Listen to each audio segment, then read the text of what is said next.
Is your Shopify store's income stream suddenly cut off by a dreaded Shopify Payments account on hold notification?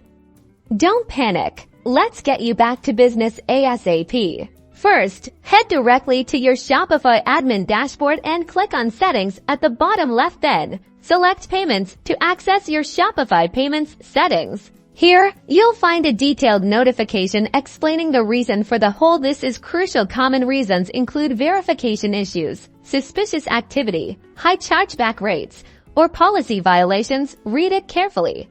If the hold is due to verification, you'll likely need to provide additional documentation. This could be proof of identity, business registration, or bank account information. Make sure the documents are clear, legible, and match the information on your Shopify account. Upload them directly within the Shopify Payments section. If the hold is related to chargebacks, review your recent orders, identify and address any patterns causing customer disputes. Consider improving product descriptions, shipping practices, or customer service. You may need to respond to the specific chargebacks through Shopify's platform.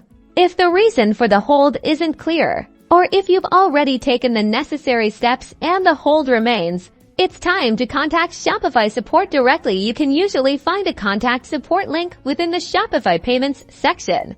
Explain your situation clearly and provide any relevant information you've gathered. They can provide further guidance and help expedite the resolution process. Stay persistent and follow up regularly until the issue is resolved. Now, get that account unsuspended and those sales flowing.